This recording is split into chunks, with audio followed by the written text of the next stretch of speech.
Dieu bénisse, chers frères et sœurs, dans le nom du Seigneur Jésus-Christ. Et béni soit le Dieu très haut qui règne au siècle des siècles, celui qui est l'ancien des jours, le rocher des âges.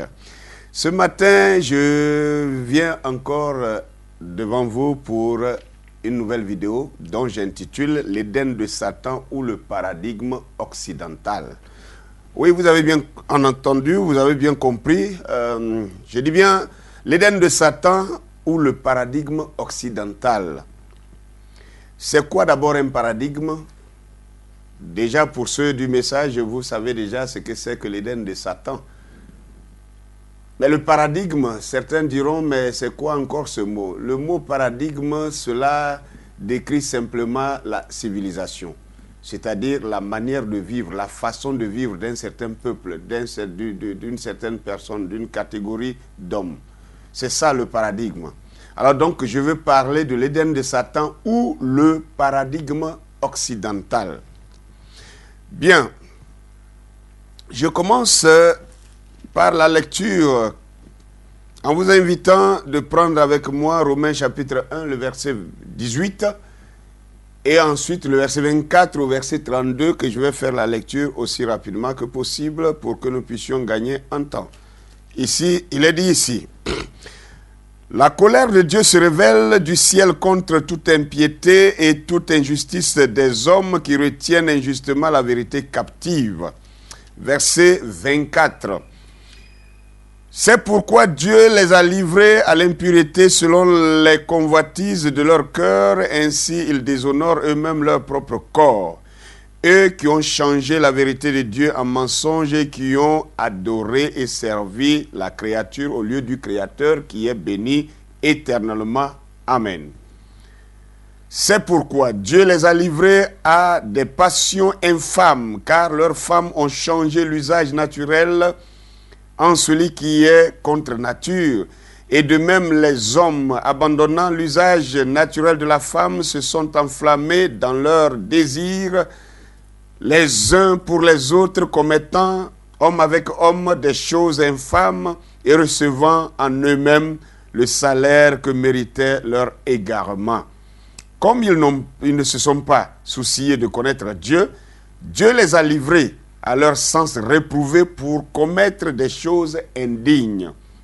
Étant remplis de toute espèce d'injustice, de méchanceté, de cupidité, de malice, pleins d'envie, de meurtre, de querelles, de ruse, de malignité, rapporteurs, médisants, impies, arrogants, hautains, fanfarons, ingénieux au mal, rebelles à leurs parents, dépourvus d'intelligence, de loyauté, d'affection naturelle, de miséricorde, et bien qu'ils connaissent le jugement de Dieu, déclarant dignes de mort ceux qui commettent de telles choses, non seulement ils les font, mais encore ils approuvent ceux qui les font.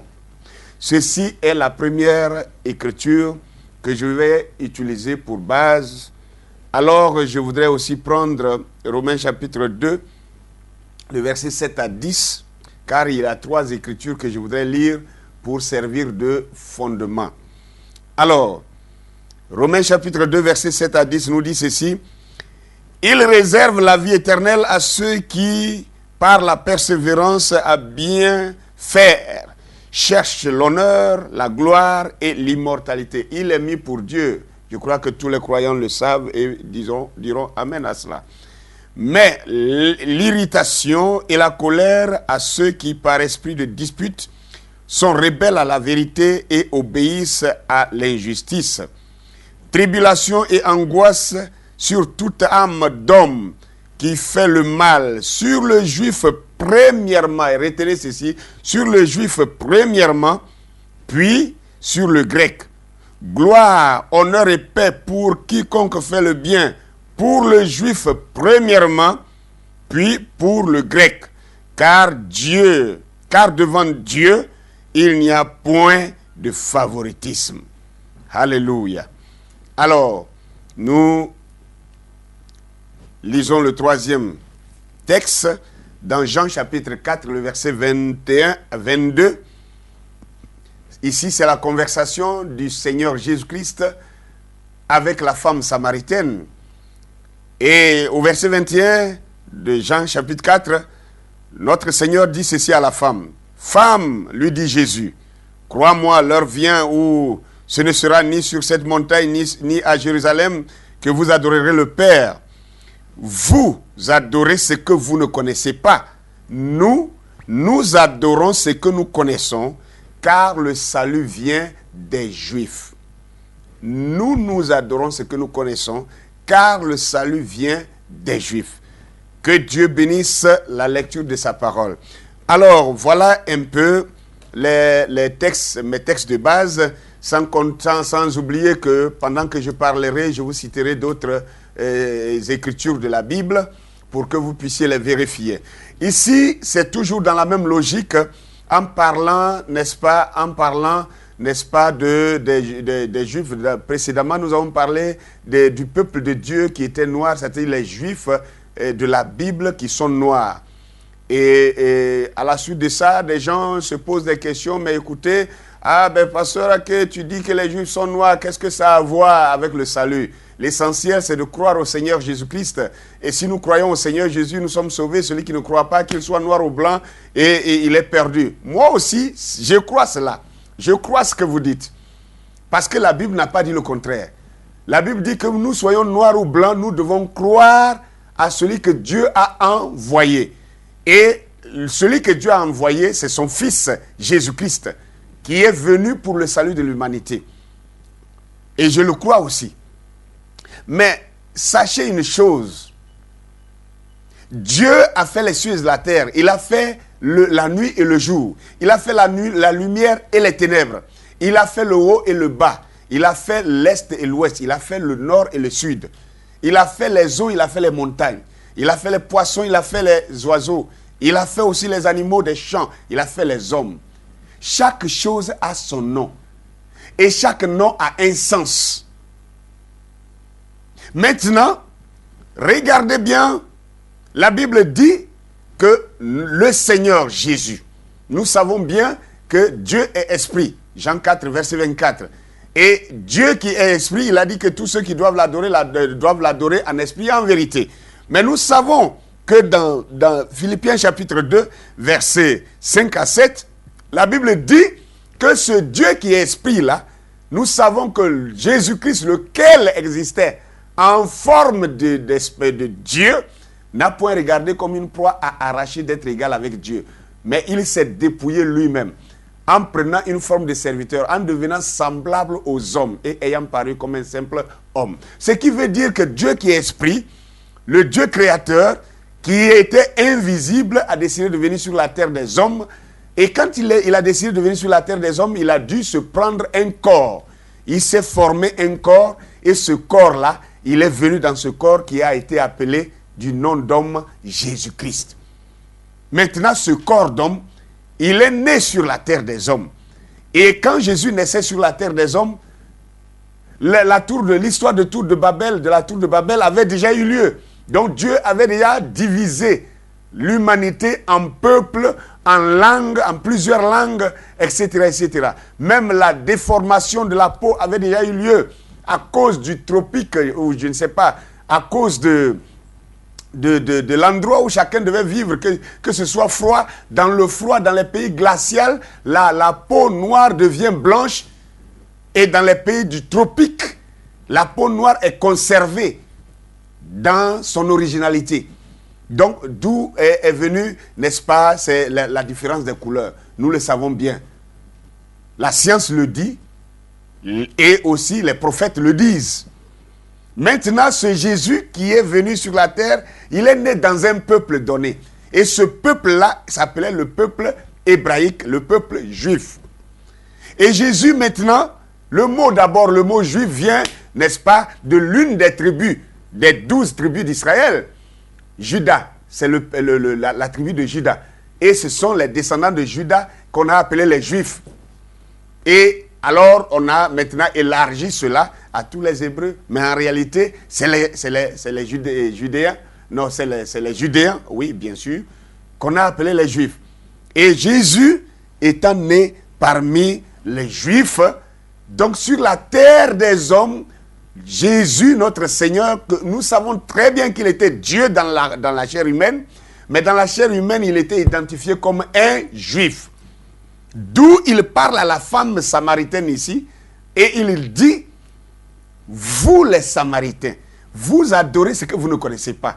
Mais nous, les Juifs, nous adorons ce que nous connaissons. Et il conclut pour dire, car le salut vient des Juifs. Le salut vient des Juifs. Le salut dont vous parlez là, que Dieu soit noir, que Dieu soit blanc, cela n'est pas important. Ok, comme vous le dites. Mais moi, je sais que pendant des centenaires, les gens nous ont enseigné l'évangile, ils nous ont fait croire que Dieu est blanc. Ça là, ça n'a pas bougé quelqu'un. Quand on nous a dit que Dieu était blanc, ça ne dérangeait pas quelqu'un. Personne n'a jamais dit qu'il soit blanc ou qu'il soit noir, ça ne nous intéresse pas. Personne n'a jamais dit ça. Quand on nous a dit que Jésus était blanc, personne ne s'est jamais plaint pour dire qu'il soit blanc ou noir, cela ne nous intéresse pas. Maintenant, quand on dit que Jésus est noir, alors là, on sort les gros yeux, on sort les grands muscles, on ouvre sa gorge amplifiée pour dire non, qu'il soit blanc ou noir, cela ne nous importe pas. Et que c'est le salut qui est le plus important. Pourquoi vous n'avez pas dit ça aux missionnaires blancs qui sont venus avec des photos des blancs pour venir nous montrer que Jésus était blanc? Pourquoi vous n'avez pas dit ça? Pourquoi l'homme même est comme ça? Pourquoi l'homme même s'insurge toujours contre la vérité? Pourquoi? Alors, Jésus dit, car le salut vient des Juifs. Maintenant, Dieu vient sur la terre, il prend la peau d'un homme, d'un certain peuple, il s'identifie à un certain peuple. Et il confie à ce peuple-là le salut de l'humanité. Du coup, ce peuple-là est privilégié devant Dieu. Et il va loin pour dire que Israël est comme la prunelle de ses yeux, etc. Israël est son épouse, etc. Lui, il est l'époux. Vous connaissez ça dans Jérémie. Donc, du coup, les autres peuples commencent à jalouser ce peuple-là à qui Dieu s'est identifié. Donc, la jalousie des autres peuples vis-à-vis de ce peuple-là va les amener à poser des actes. Va les amener à faire quelque chose. Pourquoi c'est eux? Pourquoi c'est pas nous? Pourquoi c'est lui? Pourquoi c'est pas moi? Donc cette jalousie va amener les gens d'autres peuples à vouloir se substituer à ce peuple juif-là. Parce que en étant juif, il y a des privilèges. En étant juif, il y a un avantage. En étant juif, on est privilégié. Puisqu'on est appelé le peuple de Dieu quand on est juif.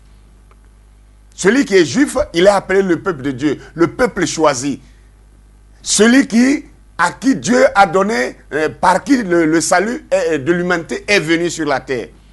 Voilà un peu ce qui va amener un certain nombre de personnes, de peuples, à se ruer sur ce peuple juif-là, haïr ce peuple-là, détruire, vouloir décimer ce peuple-là, et ensuite vouloir se substituer à ce peuple-là pour avoir les mêmes privilèges. Je vous rappelle d'abord que le fait que Jésus ait dit déjà même que le salut vient des Juifs, cela voudrait dire que quand l'église du Seigneur Jésus-Christ est née au premier âge de notre ère, l'évangile était parti premièrement des Juifs. Et vous savez bien que l'apôtre des nations, notre frère, l'apôtre Paul, qui a envoyé l'évangile dans les nations, la Bible dit que quand il partait dans une ville, il s'adressait premièrement aux Juifs. Voilà pourquoi il rentrait dans les synagogues. Je veux écourter ma vidéo, donc je ne vais pas vous citer les versets. Vous êtes des lecteurs aussi de la Bible. Allez chercher, vous allez trouver. Et vous savez que c'est la vérité. Donc, Paul entrait dans les synagogues et Paul prêchait premièrement aux Juifs. C'est quand les Juifs ne le recevaient pas qu'il sortait maintenant pour aller vers les autres peuples qu'on appelait communément les païens. Donc, il disait quelque part que c'est à vous, premièrement, que cet évangile a été envoyé. Et puisque vous vous jugez indigne de cela, alors nous nous tournons vers les païens. Voilà ce que l'apôtre Paul a dit à plusieurs reprises. Donc vous voyez que du coup, partout où cet évangile était prêché, cela montrait que les Juifs étaient privilégiés, premièrement. Et nous venons de lire une écriture, le premier texte dans Romains chapitre 1, là. La Bible dit d'abord au verset 18 que la colère de Dieu se révèle du ciel contre toute impiété et contre toute injustice des hommes qui retiennent injustement la vérité de Dieu captive. C'est-à-dire connaître une vérité, connaître la vérité, ne pas la libérer, cela soulève la colère de Dieu. Si les Juifs de Dieu sont noirs, pourquoi les Blancs veulent nous faire croire qu'ils sont blancs? Même si ça n'a rien à voir avec le salut. Mais disons quand même qu'ils sont noirs. Quel est le problème? La Bible dit aussi, mon peuple périt faute de connaissance. Nous avons besoin de connaître. C'est comme si on disait que la Côte d'Ivoire, les Ivoiriens sont blancs. Du jour au lendemain, on s'en va quelque part là, quelqu'un va se mettre quelque part là-bas pour raconter que les Ivoiriens sont blancs. Ou bien les Gabonais sont blancs. Ou alors les Ghanéens sont blancs. Alors que quelqu'un d'autre est assis là, il sait que les Ghanéens, les Ivoiriens, les Gabonais sont des Noirs. Et on nous dit non, que ça ne fait rien qu'on dise qu'ils soient blancs ou qu'ils soient noirs. Ça n'a pas de sens, que ça n'enlève rien et ça n'ajoute rien. Mais quand même, au nom de la vérité, ça ajoute quelque chose. Au nom de la connaissance, ça ajoute quelque chose. Disons-le quand même. Que Dieu soit béni. Maintenant, ici, dans le texte que nous avons lu en Romains chapitre 1, quand vous regardez Romains chapitre 2 plutôt, à partir du verset 9, il a dit « Dieu réserve la tribulation et l'angoisse sur toute âme d'homme qui fait le mal. » Et il dit « sur le juif premièrement ». C'est-à-dire la manière dont Dieu a privilégié le juif, ça fait que Dieu aussi tient le juif avec une certaine rigueur. Je t'ai donné la grâce, mais en même temps, je vais te réclamer plus. Je vais réclamer plus à toi qu'aux autres. Donc, c'est déjà, cela montre la différence entre ce peuple-là avec les autres peuples. Et il continue pour dire, gloire et honneur et paix pour quiconque fait le bien. Et il dit, pour le juif premièrement, puis pour le grec. C'est-à-dire, les autres viennent après. Il y a les uns et il y a les autres. Les uns et les autres ne sont pas les mêmes. Et le fait que les Juifs ont été privilégiés, alors le salut de Dieu est venu au travers des Juifs. Alors, voilà la raison pour laquelle je vous dis ça pour que nous puissions ensemble comprendre ces textes d'Apocalypse chapitre 2 que je vais parcourir rapidement pour vous rappeler. On en a parlé déjà dans les vidéos passées. Apocalypse chapitre 2 verset 9 qui nous dit ici, je connais ton affliction, ta pauvreté, bien que tu sois riche, et les calomnies de la part de ceux qui se disent juifs et ne le sont pas, mais qui sont une synagogue de Satan. Je connais ton affliction, ta pauvreté, bien que tu sois riche, et les calomnies de la part de ceux qui se disent juifs et ne le sont pas, mais qui sont une synagogue de Satan. Ça veut dire que la Bible même montre déjà cette machination qui avait déjà commencé dès le premier âge. Un certain peuple qui voulait se substituer au peuple de Dieu. Non, pas qui voulait, qui s'était déjà substitué au peuple de Dieu. Des faux juifs, des gens qui n'étaient pas juifs, mais qui se sont fait passer pour des juifs. Nous allons voir quelle en était la raison. Qu'est-ce qu'ils cherchaient? Pourquoi ils ont changé leur identité pour se présenter comme des juifs? Nous voyons aussi que le même texte est répété dans Apocalypse chapitre 3, le verset 9, que je vais encore parcourir rapidement. Il a dit, « Voici, je te donne de quelques-uns de la synagogue de Satan,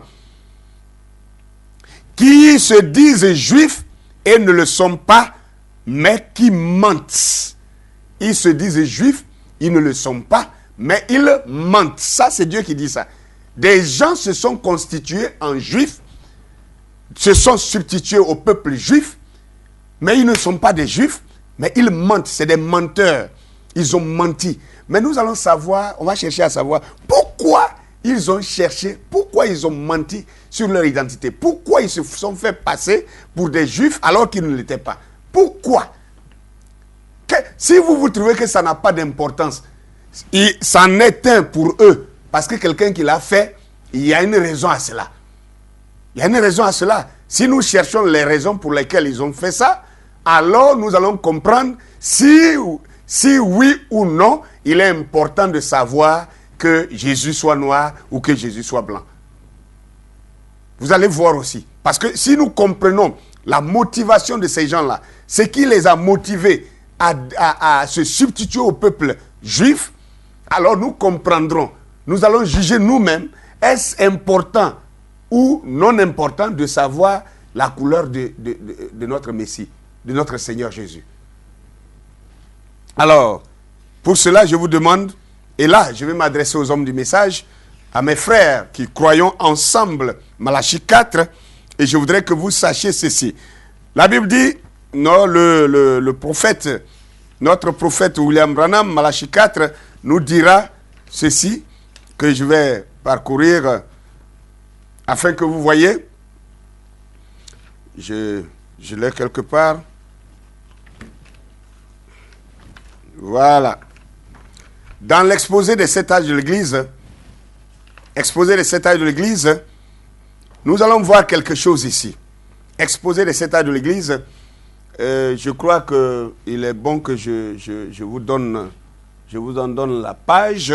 C'est très important pour une question de vérification. À partir de la page 114 jusqu'à la page 116. Je vais parcourir rapidement pour que vous voyez. William Branham, notre prophète, reprend cette écriture d'Apocalypse chapitre 2, verset 9, que j'ai lu tout à l'heure. Pour ce peuple-là, ces gens qui se sont fait passer pour des juifs et qui ne l'étaient pas. Et Frère Branham dit ceci, exposé des 7 âges de l'Église. Là où il a, dans le sous-titre, la synagogue de Satan, il dit ceci. Apocalypse chapitre 2, 9, je connais les calomnies de la part de ceux qui se disent juifs et ne le sont pas, mais qui sont une synagogue de Satan.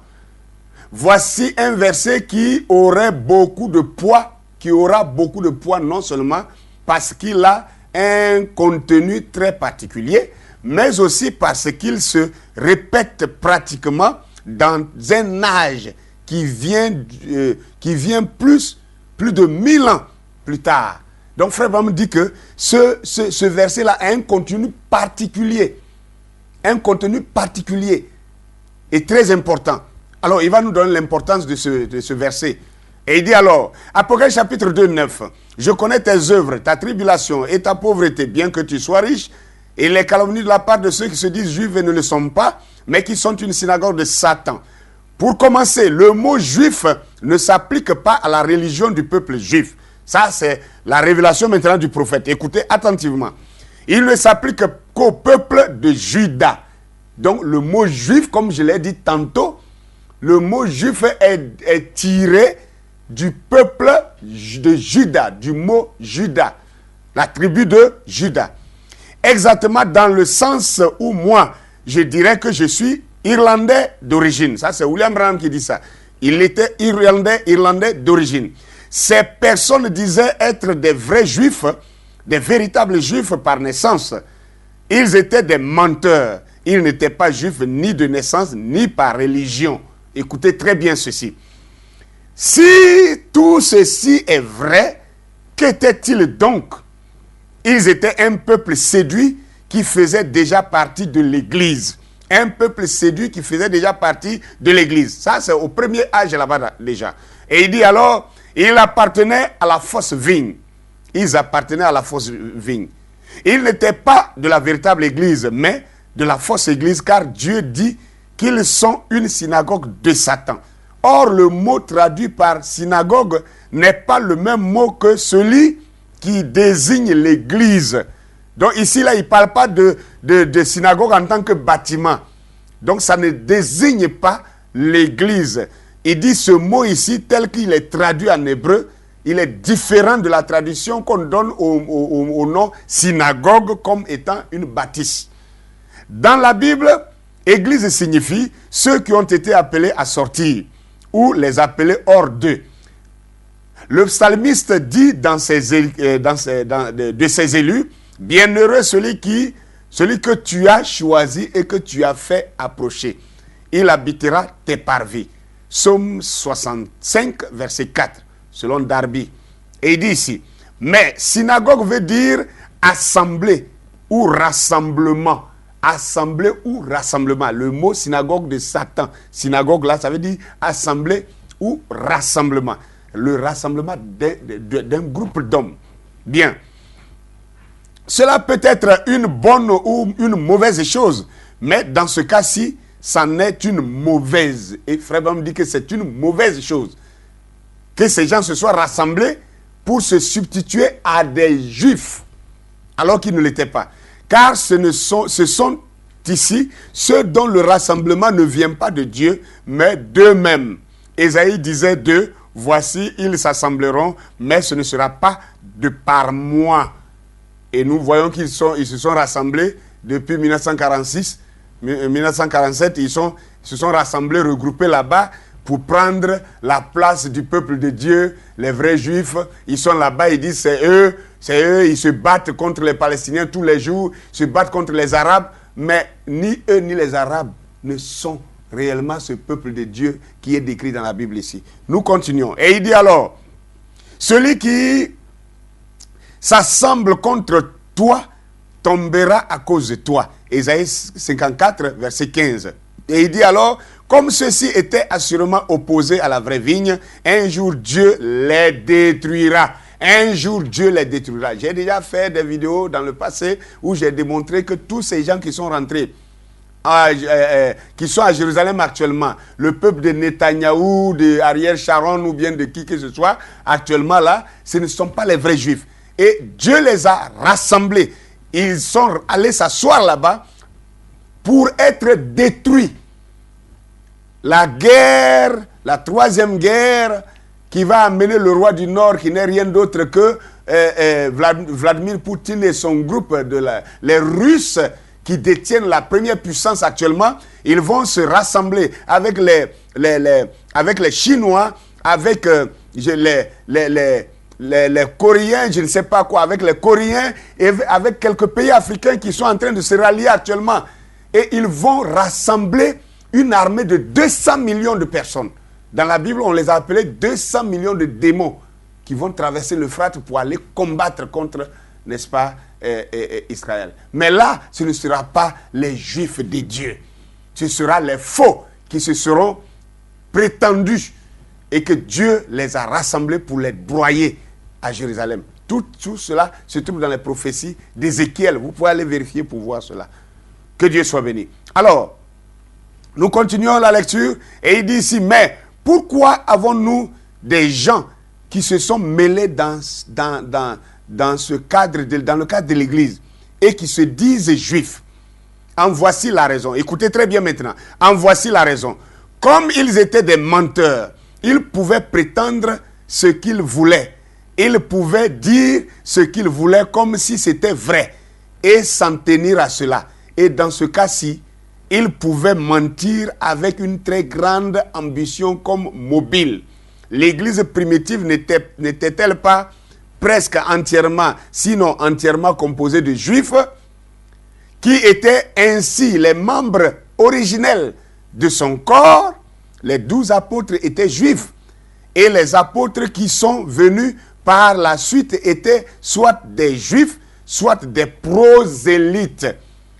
Un prosélyte, c'est quelqu'un qui peut venir de n'importe quel peuple et qui croit la même religion que les Juifs. C'est ça qu'on appelle les prosélytes. Ainsi, si des gens juraient qu'ils étaient Juifs, cela leur permettait d'avoir la prééminence. Oh là là, frères et sœurs, écoutez très bien ce que le prophète dit ici. Vous qui pensez que la couleur de Jésus n'a pas d'importance, ça n'a pas d'importance. Moi aussi, j'aimerais vous croire, mais je ne peux pas vous croire. Je ne peux pas. Si Jésus est blanc, qu'on nous dise qu'il est blanc et que ça soit prouvé qu'il est blanc, on dit amen, on avance. Mais s'il est noir, qu'on ne nous dise pas qu'il est blanc. Pourquoi on change ça? Et vous trouvez que ça ne fait rien? C'est vous qui ne comprenez pas. Le prophète est en train de donner les raisons ici. Il dit, ça leur donnait la prééminence quand ils se substituaient au peuple juif. Ça leur donnait la prééminence. Une prééminence, c'est un avantage sur les autres. Ça leur donnait de l'avantage sur les autres peuples.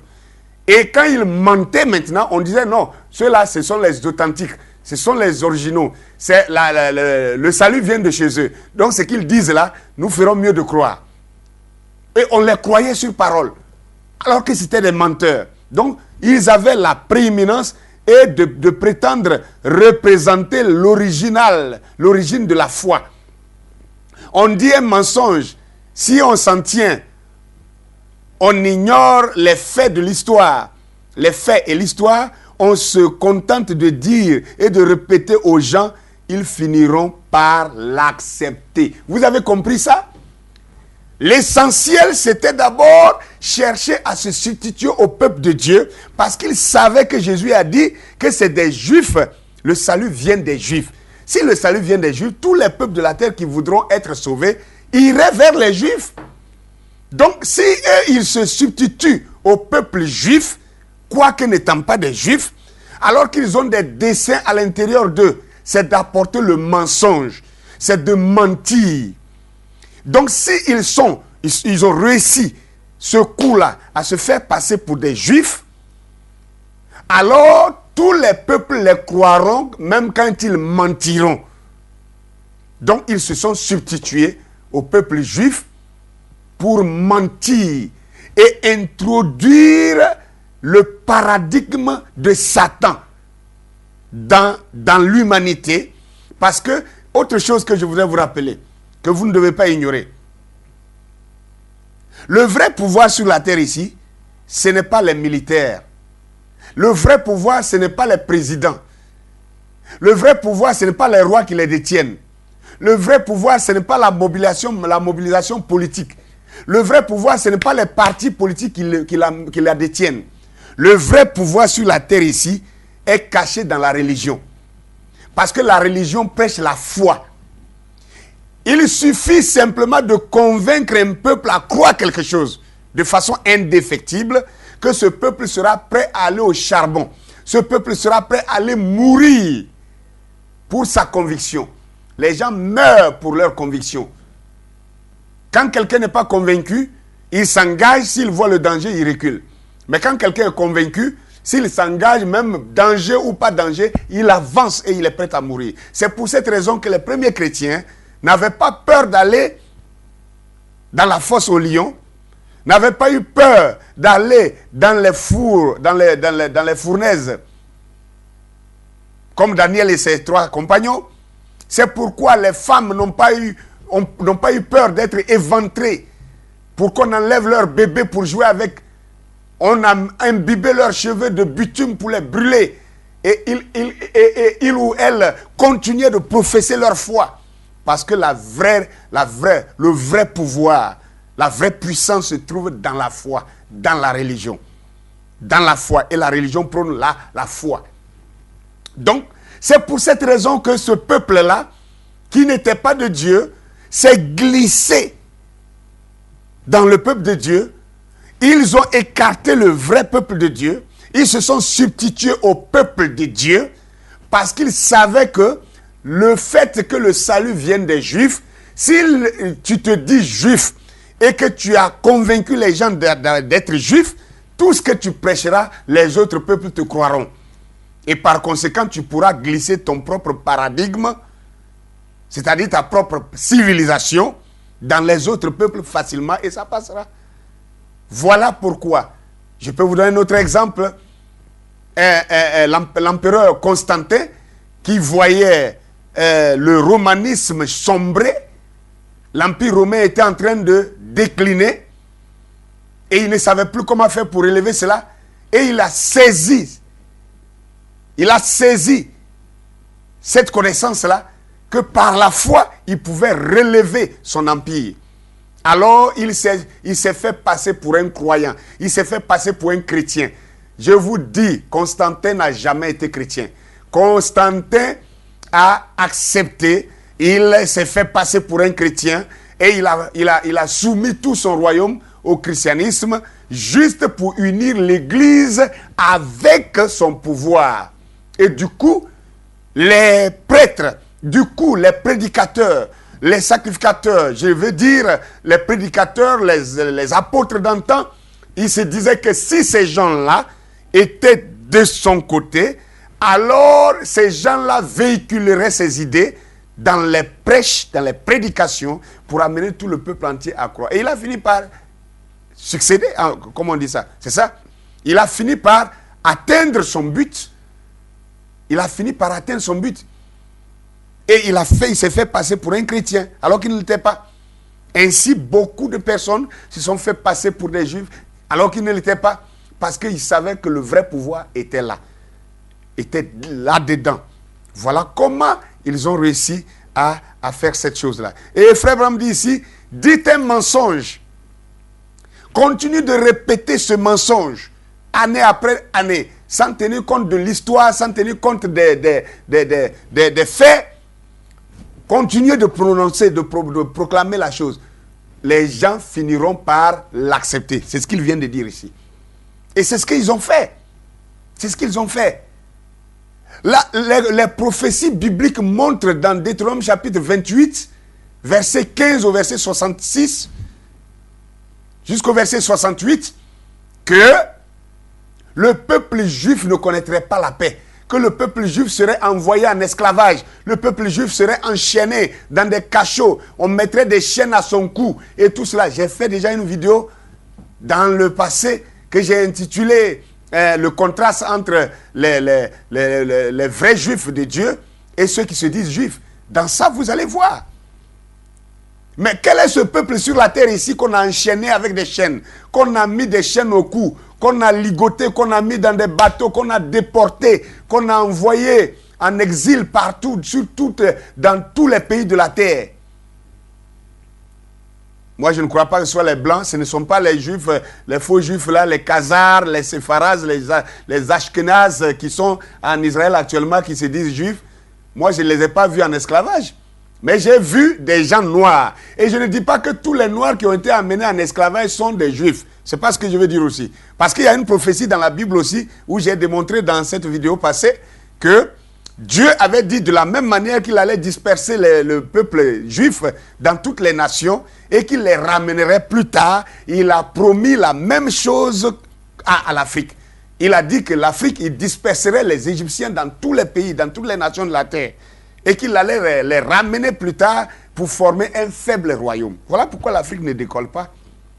Vous allez beau faire, changer de politique 10 fois, changer, quitter de quoi, je ne sais pas, de socialisme, tomber dans quoi, dans le communisme, quitter dans le communisme, aller parmi les républicains, ou de quoi, je ne sais pas. Ça ne réussira pas parce que la prophétie dit que l'Afrique restera un royaume faible après la chute de l'Égypte. Voilà ce que Dieu a dit. Voilà pourquoi nous vivons comme ça. Frères, sœurs, maintenant, le peuple qui a vécu ces choses, ces prophéties-là, tout ce peuple-là est noir. Ce qui voudrait dire que les Juifs-là sont parmi ces noirs-là. Que Dieu soit béni.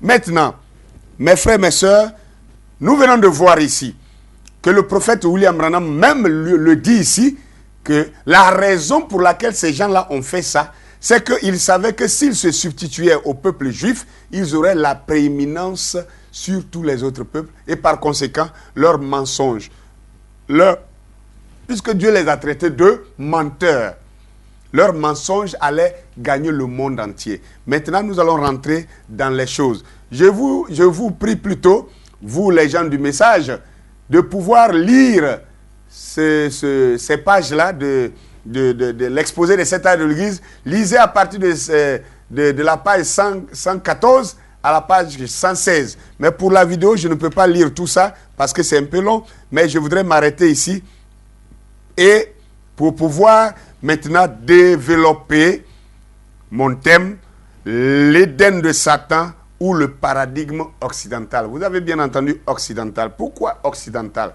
Parce que vous verrez quelque chose tout à l'heure. Que le nom du Seigneur soit béni. Alors, regardez que l'Occident, il y a l'Occident, il y a le Midi qui est l'Afrique. L'Afrique est bien dans les prophéties, mais les gens ne veulent pas nous parler des prophéties de l'Afrique. On vient plutôt pour dire, l'Afrique, quand on parle de l'Afrique, on parle de malédiction, on dit l'Égypte est maudit, l'Égypte pharaonique, etc., etc. L'Égypte est maudit parce que Dieu a maudit Pharaon, etc. Mais avant que Pharaon soit maudit, qu'est-ce qui se passait en Égypte? Le monothéisme a commencé où sur la terre des hommes? C'est en Égypte. Et l'Égypte, ce n'était pas des blancs, c'était des noirs. Regardez un peu, que le nom du Seigneur soit béni. Alors, il est écrit dans Somme... Somme 123, je crois, Somme 123, si j'ai bonne mémoire, que Israël séjourna au pays de Cam. Israël séjourna au pays de Cam en Égypte. Quand c'est dans la Bible, quand on veut parler des négations des hommes noirs, là on reconnaît que l'Égypte, c'est le pays de Cam. On reconnaît que l'Égypte, c'est le pays de Cam. Et on dit que Cam a été maudit et que nous sommes devenus noirs parce que Cam, notre père, a été maudit. C'est les mêmes blancs là qui racontent des bêtises pareilles. Sachant tout de même que dans la Bible, ici, Cam n'a jamais été maudit. Dieu a maudit Cana et non Cam. Maintenant, Cam, on dit que c'est Cam qui est maudit et que c'est pourquoi il est noir et que tous ses descendants sont noirs. Oh, d'accord.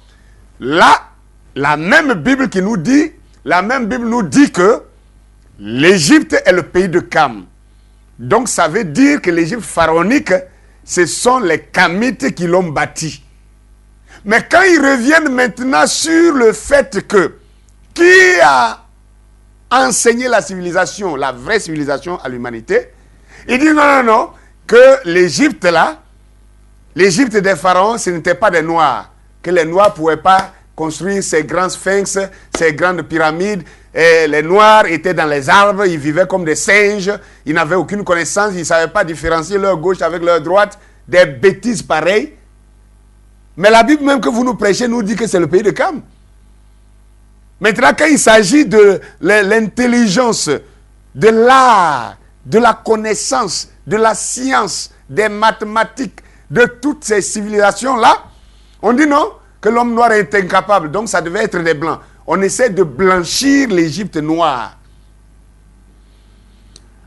Mes chers frères et sœurs, je veux vous dire, nous sommes maintenant en plein dans la prophétie de l'Afrique selon William Branham.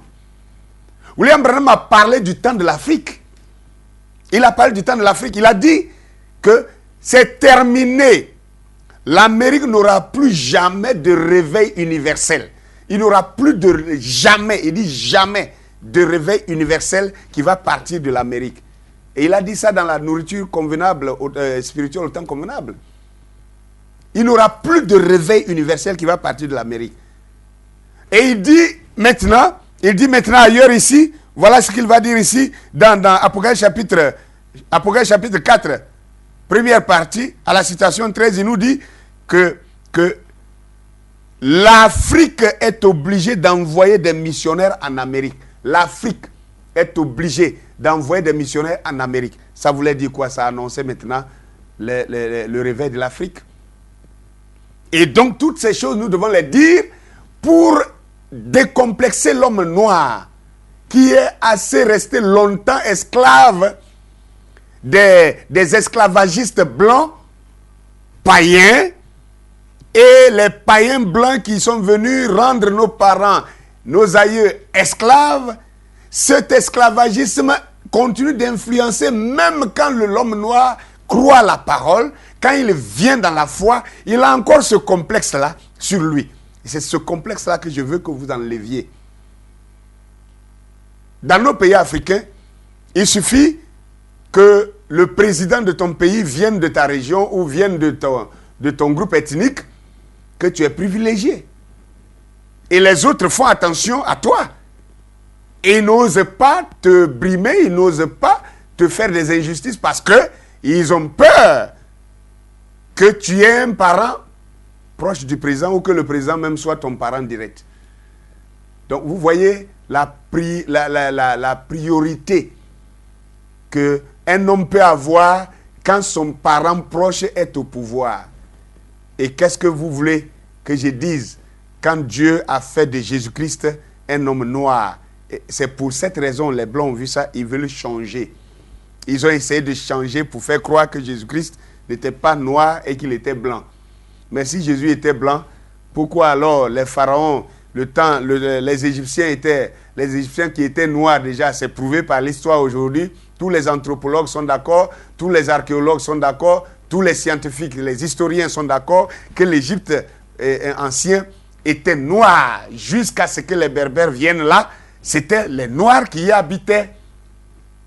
Maintenant, si Jésus était blanc, si les Hébreux étaient blancs, si Jésus était blanc, comment se fait-il que ce Jésus-là, pendant qu'Hérode cherchait à le tuer, l'ange dit à Joseph de prendre Jésus et sa mère et de fuir en Égypte? Vous ne savez pas que c'est en son temps-là, le même Hérode qui régnait en Israël là-bas, ce même Hérode-là, c'était un Romain. Et les Romains, l'Empire romain gouvernait jusqu'en Afrique ici. Les gens ne savent même pas ça. Essayez de regarder la cartographie, regardez la proportion de l'Empire romain. Vous allez voir que l'Empire romain débordait jusqu'en en Afrique, c'est-à-dire ça couvrait l'Égypte, ça couvrait la Cyrénaïque, et ça couvrait, même ça descendait en allant, comment on appelle ça, l'Algérie, le nord de l'Algérie. Tout ça, c'était l'Empire romain. Donc, tout ça, c'était le territoire romain. Donc, si Jésus était blanc, et que Marie et Joseph étaient blancs quand ils ont pris l'enfant pour traverser, pour entrer en Égypte, on l'aurait repéré plus facilement. On l'aurait saisi là pour retourner là-bas. Moïse également. Moïse a été caché dans la maison de Pharaon parce que Moïse et les enfants de Pharaon étaient de la même peau. Voilà pourquoi ils n'ont pas pu le reconnaître. Et je vous ai prouvé la dernière fois, dans l'autre vidéo là-bas, que l'apôtre Paul même, l'apôtre Paul lui-même a été assimilé aux Égyptiens. Les gens l'ont pris pour un Égyptien. Alors qu'on sait bien que les Égyptiens étaient noirs. Comment on peut comparer, si Paul est blanc, comment on peut comparer Paul? On peut se tromper et confondre Paul à un Égyptien. Vous pouvez trouver ça dans Actes chapitre 21. Actes chapitre 21, le verset 35 au verset 38. Le tribun demande à Paul, n'es-tu donc pas cet Égyptien-là? Alors, si Paul était blanc, comment on pourrait le prendre pour un Égyptien? Et je m'en vais loin pour vous montrer. Allez prendre Actes chapitre 13. Actes chapitre 13, le verset 1. Acte 13, le verset 1. Ça là, au moins, je vais le lire.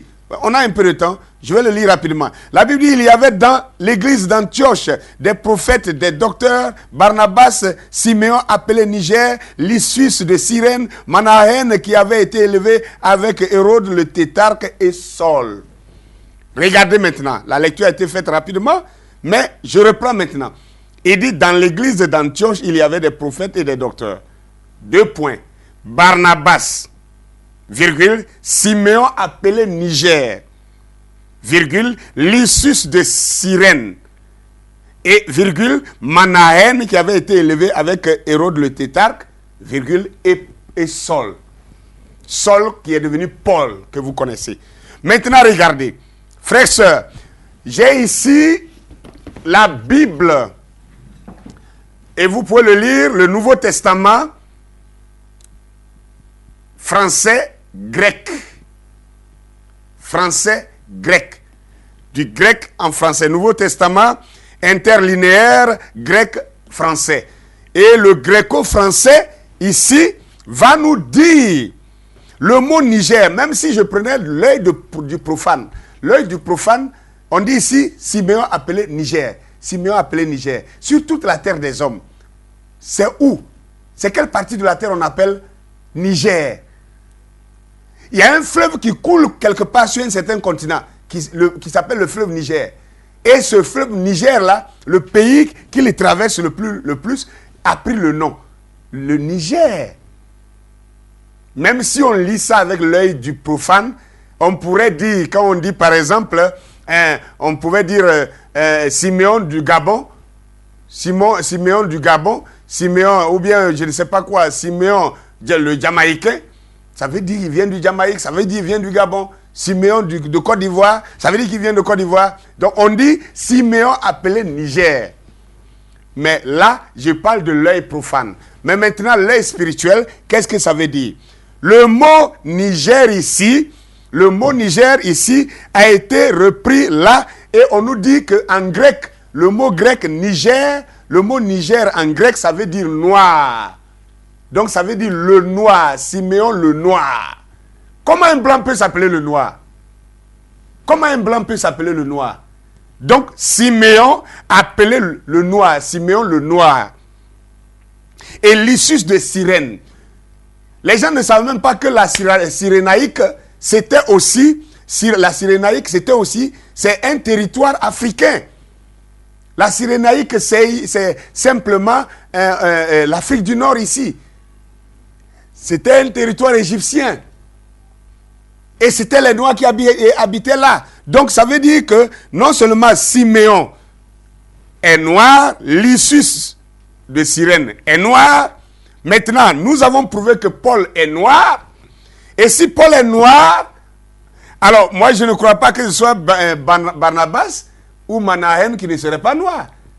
Vous allez dire, voilà, il déduit. Mais même si je veux faire une déduction, acceptez déjà ce qui est déjà prouvé ici. Acceptez ça au moins. Acceptez ça au moins. Ce qui est déjà prouvé ici. Il est prouvé que Siméon était noir. Il est appelé Siméon le noir. Il est prouvé que Lysius de Cyrène était noir. Parce qu'il vient de Cyrénaïque. Et il est prouvé aussi que Saul, qu'on appelle Paul, il était noir. Donc, qu'est-ce que vous dites maintenant? Or, tous ces gens-là sont des juifs. Apollos, la Bible nous dira aussi, plus tard que Apollos aussi était noir. Les gens ne le savent pas. Apollos, dans Acte 18, vous pouvez trouver ça dans Acte 18, verset 24. La Bible dit Apollos, un juif originaire d'Alexandrie. Un juif originaire d'Alexandrie. Alexandrie, c'était une ville égyptienne. En Afrique ici. Donc un Africain qui s'appelle Apollos. Je crois que je risque de ne pas toucher mon thème. Je crois que j'ai traité ça dans d'autres vidéos. Mais quand même, c'est important de voir ces choses. Frères, sœurs, arrêtons de dire non, ça n'a pas d'importance. Quand ils ont dit que le blanc était, que Jésus était blanc, là, on a trouvé que c'était normal. Et personne n'a jamais levé son petit doigt. On a montré même que Dieu était blanc. Les gens ont dit que Dieu est blanc. On a dit, oh, ça c'est vrai. Mais quand on vient vous dire Dieu est noir, vous ne croyez pas ça. Vous commencez à dire non, ça n'a rien à voir avec le salut. Si ça n'a rien à voir avec le salut, pourquoi le blanc, lui, il essaie de changer les choses? Il n'a qu'à laisser ça comme ça. Il n'a qu'à laisser comme ça. Maintenant, je parle du paradigme. Le paradigme, n'est-ce pas? L'Éden de Satan ou le paradigme occidental. Le fait qu'ils se soient substitués aux Juifs, ça leur a donné la prééminence sur les autres peuples parce qu'ils avaient en eux un mensonge. La Bible dit, ils se disent juifs et ils ne le sont pas, mais ils mentent. Donc ce sont des menteurs. Donc c'était pour introduire le mensonge dans l'humanité qu'ils ont essayé de prendre le peuple dont la voix porterait sur toute la terre entière. Et ils se sont substitués à ce peuple-là pour que tout le monde les écoute. Quand tout le monde a commencé à les écouter, alors ils ont commencé maintenant à déverser leur saleté, leur fausse civilisation, la civilisation caïnite, la civilisation satanique, diabolique, que j'ai appelée ici l'Éden de Satan, que j'appelle le paradigme occidental. Pourquoi c'est occidental? Je vais vous donner la raison pourquoi ce paradigme-là est occidental. Regardez bien. Nous croyons, William Marion Branham, qu'il a dit dans la semence du serpent, pardonnez-moi, je voulais dire dans Apocalypse chapitre 3, Apocalypse chapitre 4, la troisième partie, Apocalypse chapitre 3, Apocalypse chapitre 4, Apocalypse chapitre 4, troisième partie, citation 75. Le prophète disait ici, mais maintenant, c'est l'homme blanc est passé par là. Là où l'homme blanc va, le péché l'accompagne. De tous les peuples de la terre, l'homme blanc, c'est le plus grand meurtrier et le plus grand assassin. De toutes les races, c'est lui le renégat. Ça, c'est le prophète de Dieu qui est en train de parler comme ça. Que l'homme blanc, partout où lui passe, le péché l'accompagne. Et que de toutes les races de la terre, de tous les peuples de la terre, l'homme blanc est le plus grand meurtrier, le plus grand assassin. Quand il dit ça, pourquoi nous ne voulons pas nous arrêter pour réfléchir un peu? Bon, lui qui savait que, avant de dire ça, une citation plus haut, il a dit que être noir, être blanc, être jaune, être rouge, que cela n'a rien à voir, que bon, cela n'a pas d'importance, que si Dieu l'avait fait jaune, il allait se plaire d'être jaune. Si Dieu l'avait fait noir, il allait se plaire d'être noir. Il a fini de dire ça et puis il dit maintenant que, mais il faut qu'on sache que l'homme noir de toutes les races est l'homme blanc, l'homme blanc, parmi tous les peuples de la terre et de toutes les races, c'est le plus méchant, c'est le plus grand assassin, le plus grand meurtrier. C'est lui qui dit ça. Maintenant, on va voir qu'est-ce qu'il a dit sur l'homme noir. S'il a parlé de l'homme blanc, c'est que certainement, il a dû parler de l'homme noir quelque part. Qu'est-ce qu'il dit de l'homme noir? Nous allons voir ce que le même prophète parle de l'homme noir ici. Il dit ici, dans le 3e Exode, prêché le 30 juin 1963, au matin, à la citation 65. Écoutez bien. 3e Exode. Il dit, à la citation 65, franchement, la race noire a beaucoup plus de qualité que la race blanche devrait avoir. Devrait. La race noire a beaucoup plus de qualité que la race blanche devrait avoir. Ils ne se font pas de soucis. Ils sont plus spirituels. Ça, voilà ce qu'il est en train de dire. La race noire est plus spirituelle. Ils ont 1000 qualités que l'homme blanc ne peut même pas avoir. Dieu les a ainsi créés. Voilà ce que le prophète de Dieu dit. Que l'homme noir a plus de qualités que le blanc devrait avoir. Ça veut dire qu'il ne l'a pas. Et ils ne se font pas de soucis. Et ils sont plus spirituels. Ils ont même 1000 qualités que l'homme blanc ne peut même pas avoir. Et il dit, Dieu les a ainsi créés. Alors, maintenant, frères et sœurs, vous pouvez comprendre maintenant la haine du blanc contre le noir. Le blanc, qu'il soit païen, quand il est païen, c'est ce même blanc païen-là. Maintenant, écoutez très bien, c'est que ce paradigme, son paradigme, qu'est-ce qu'il a fait? Quand il a lutté pour prendre le contrôle de la religion. Aujourd'hui, le pape est considéré comme l'homme le plus spirituel du monde entier et sa religion catholique est la religion divine, mondiale, et même les musulmans se soumettent à lui, même les bouddhistes se soumettent à lui, les féticheurs se soumettent à lui. Il a tout fait parce qu'ils ont compris que, comme je le disais tantôt, le pouvoir, le vrai pouvoir se trouve dans la foi et la foi est cachée dans la religion. Et ils ont pris le contrôle de la religion. Pour faire quoi? Quand ils ont fini de prendre ça, vous savez aujourd'hui que ces mêmes gens-là, ce n'est pas l'homme noir qui a créé l'église des nudistes. Il y a une église qu'on appelle l'église des nudistes. Et les infographes vont ils vont vous montrer les images. Voilà les images. L'église des nudistes. C'est-à-dire les gens se mettent nus, tout nus, sans rien, pour aller à l'église. Et ils appellent ça église. C'est quel Jésus qui a prêché ça? C'est dans quelle Bible ils ont trouvé ça? C'est ça que j'appelle l'Éden de Satan. C'est ça que j'appelle le paradigme occidental. Parce que ce n'est pas les Africains qui ont créé ça. Parce que ce n'est pas l'homme noir qui a créé ça. C'est les Blancs qui ont créé ça. C'est les Blancs. Maintenant, ils ont encore une église qu'ils appellent l'église des Ku Klux Klan. Les Ku Klux Klan, c'est une soi-disant église qui tient la Bible en main, qui s'identifie par la croix de Jésus et qui se donne la mission de tuer les hommes noirs. Pourquoi les hommes noirs? Il y a des jaunes sur la terre, il y a des rouges sur la terre. Qu'est-ce que ces gens-là, ils ont contre l'homme noir? Même quand ils se disent chrétiens, ils en veulent encore à l'homme noir. Pourquoi? Vous n'avez pas vu que la Bible a prophétisé en parlant du peuple de Dieu qui est noir? Les Juifs sont noirs. Et la haine du Juif amène l'homme blanc à combattre tous les noirs sur la terre. Ils ont créé l'église de Lucifer. Tout ça, vous voyez les images. L'église de Lucifer. D'abord, l'église des nudistes. L'église de Ku Klux Klan. L'église de Lucifer. Et ils parlent. Et tout ça, ils font ça contre les hommes noirs. Et alors, maintenant, ça ne marche pas. On dit non, le peuple noir est trop nombreux. Donc, il faut diminuer la population des Noirs. Et ils ont inventé l'émancipation de la femme.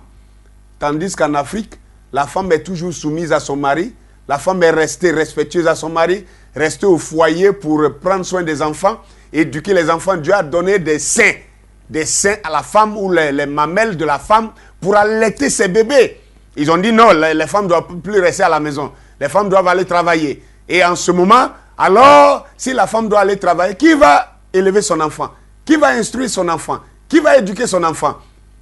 Personne. On met l'enfant dans la garderie. L'enfant n'a aucune affection maternelle. L'enfant n'a pas de lait maternel. On lui donne le lait, des laits fabriqués, les laits chimiques, et l'enfant grandit sans aucune affection maternelle. Et cet enfant, vous voulez qu'il soit quoi? Sinon, une machine à tuer. Et ils ont inventé l'homosexualité. C'est dans l'église catholique que cela est né. C'est eux qui, du moins, ont fait la propagation de l'homosexualité. Le paradigme occidental, cela vient toujours de l'Occident. Cela vient toujours de l'Occident. Où est l'Éden de Satan? Où est le paradigme occidental? Le paradigme satanique. Il est incarné dans l'homme blanc. Excusez-moi, je ne dis pas que tous les hommes noirs sont droits, mais je veux dire que c'est l'homme blanc que Satan a oué, et c'est par lui qu'il distille son paradigme sur la terre des humains. L'homosexualité, la bestialité, jusqu'à aller, non seulement ils enculent les hommes, l'homme et l'homme, les enfants, la pédérastie, déchirer les anus des enfants jusqu'à ils en meurent. Et ça, des gens en robe, des gens qui sont en toge, qui ont la Bible en main, qui s'appellent des monseigneurs, qui s'appellent des prêtres, qui s'appellent des curés, ils font ces choses-là. Et tout ça, c'est normal. Et la loi les protège. Parce que c'est eux la loi. Voilà la raison pour laquelle ils luttaient pour prendre le peuple de Dieu, pour se substituer au peuple de Dieu. Ils y sont parvenus. Et voilà maintenant le paradigme qui le relâche dans l'humanité. Le transgenre. Un enfant qui naît et on interdit qu'on l'appelle garçon ou fille. On veut que l'enfant grandisse et que lui-même, quand il sera conscient, il va choisir le sexe qu'il veut porter. Mais ce n'est pas possible.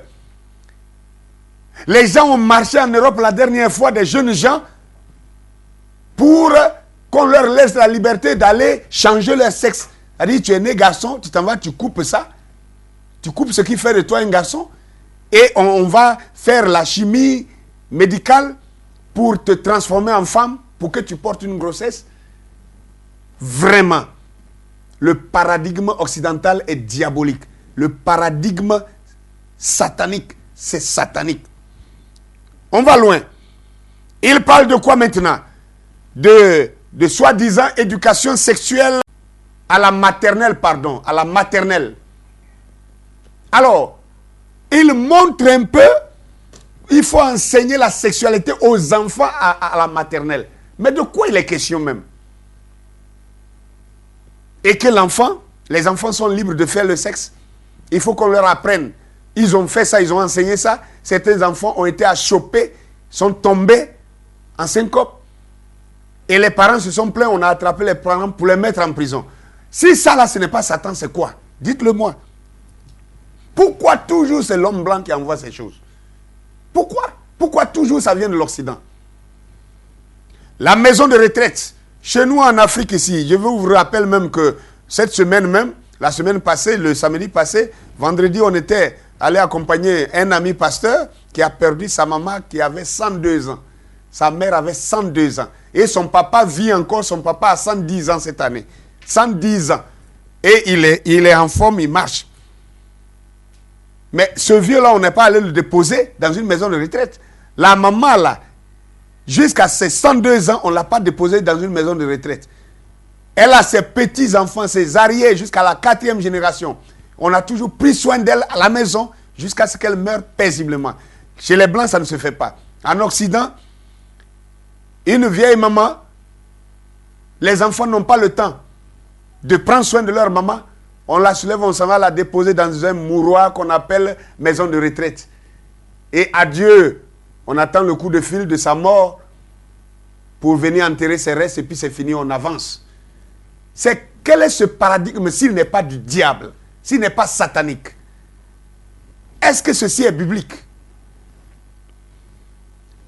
Bien, je vous rappelle aussi que l'Égypte pharaonique, qui était noire, des hommes noirs, la poudre à canon a été découverte depuis l'Égypte pharaonique. Et quand les Noirs, l'homme noir, avait découvert la poudre à canon, l'homme noir n'a pas utilisé la poudre à canon pour faire des fusils, pour tuer les autres hommes. L'homme noir, allez lire l'histoire, vous allez voir que les prêtres égyptiens utilisaient la poudre à canon dans les rituels, dans les cérémoniales spirituels et dans la médecine. Ils utilisaient ça pour soigner les hommes. Ils utilisaient ça pour guérir les gens, pour soigner les gens. C'était médical. C'était une substance médicale. Dès lors que l'homme blanc s'est tombé dans la main de l'homme blanc, vous savez ce qu'ils en ont fait aujourd'hui. Ils en ont créé des canons, ils ont fabriqué des fusils pour s'entretenir. C'est avec les fusils qui sont venus soumettre toute l'Afrique entière en esclavage.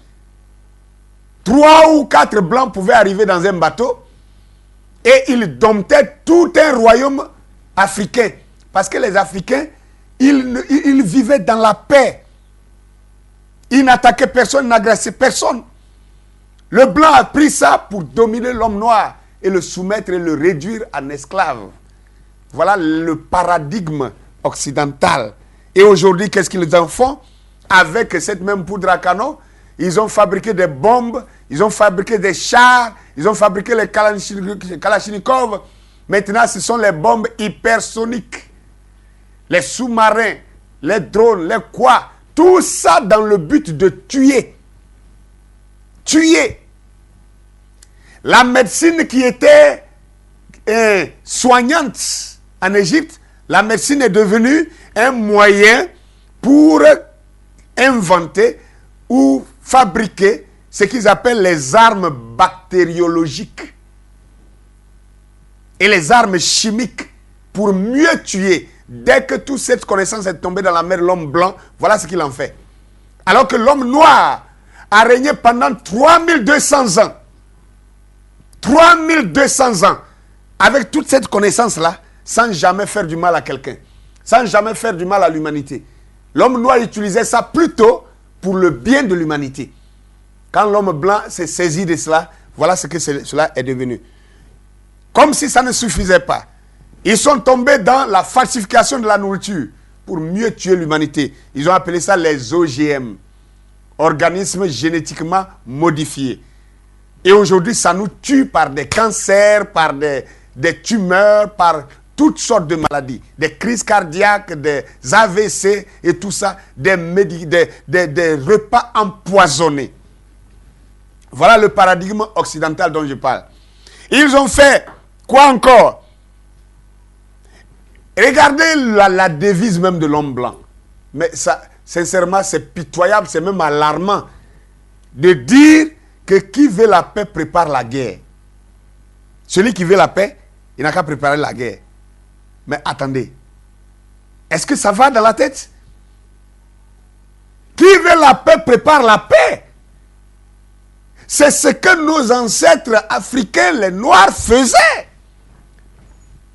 C'est ce que le peuple de Dieu faisait et prônait.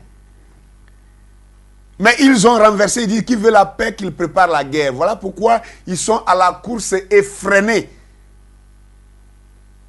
de construction, de développement des armes de destruction massive. L'Amérique a fait son boucan, faire des drones, faire des B-52, des armes, etc. Et fabriquer, je ne sais pas, inventer des boucliers anti-missiles. Aujourd'hui, les enfants de Japheth ont pris le devant, inventant même les armes hypersoniques qui peuvent même dribbler les boucliers anti-missiles et qui volent à la vitesse du son. Tout ça, c'est ce que j'appelle le paradigme occidental.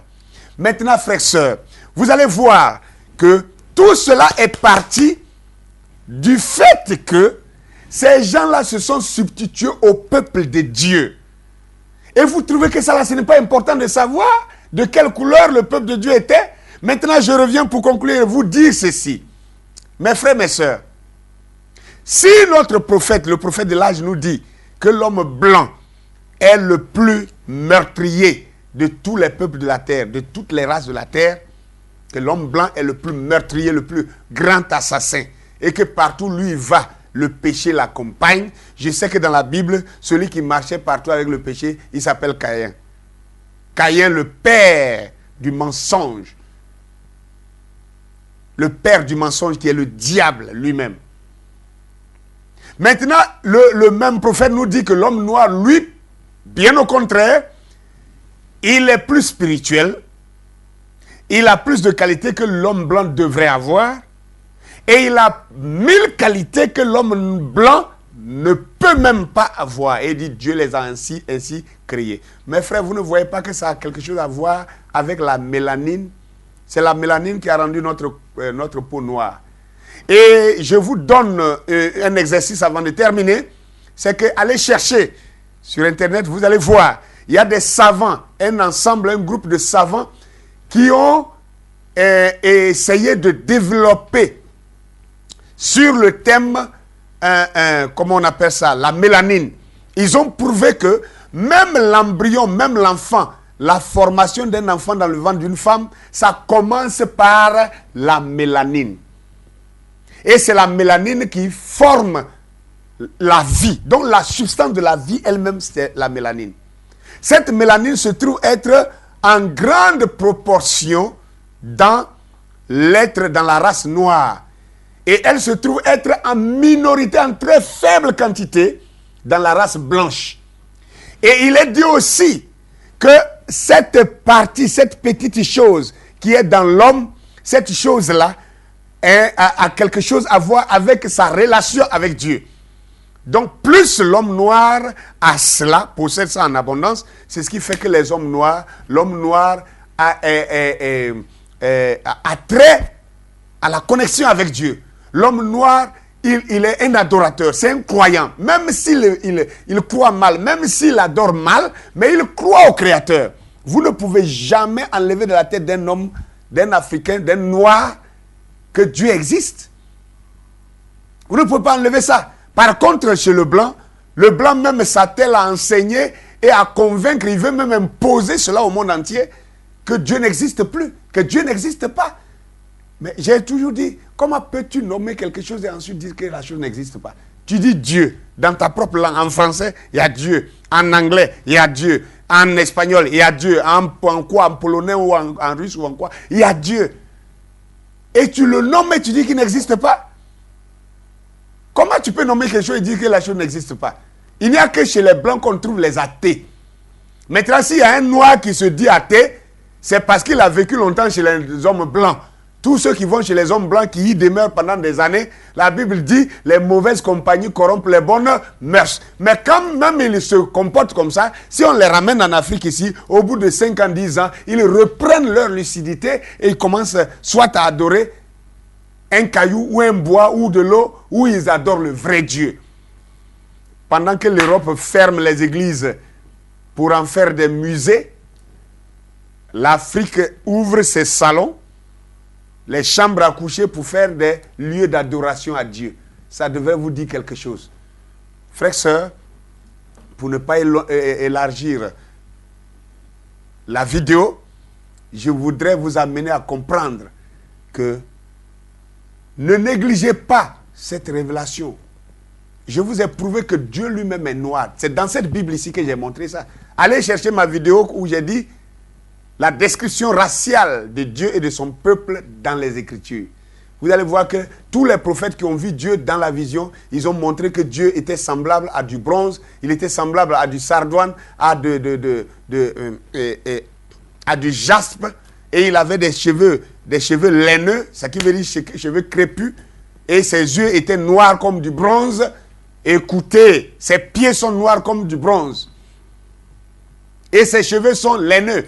La laine, c'est les moutons, c'est les poils de mouton. J'ai donné toutes les preuves et j'ai donné les preuves dans la Bible, dans les Écritures, montrant que même Job dit que lui, il est noir.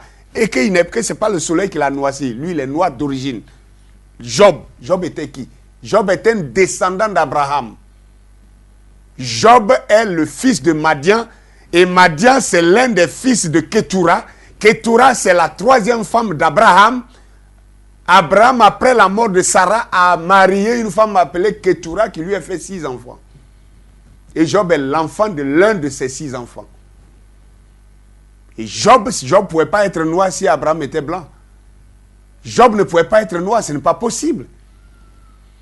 Alors, mes frères et sœurs, je souhaite que vous étudiez et que vous puissiez écouter la bande jusqu'à la fin et que vous étudiez aussi, plutôt que de rester là pour dire non, que Dieu soit blanc, qu'il soit noir, cela n'a pas d'importance. L'essentiel, c'est de croire. Tu crois en quoi?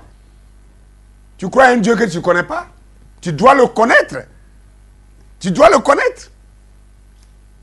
Tu ne le connais pas et puis tu le crois. Tu crois quoi? Le païen aussi croit. Même les démons croient, ils tremblent. La Bible le dit. Croire en Dieu, c'est bon. Mais même les démons aussi croient et ils tremblent. Donc, il est bon de savoir de quoi nous parlons. Que Dieu vous bénisse. À la prochaine. Shalom.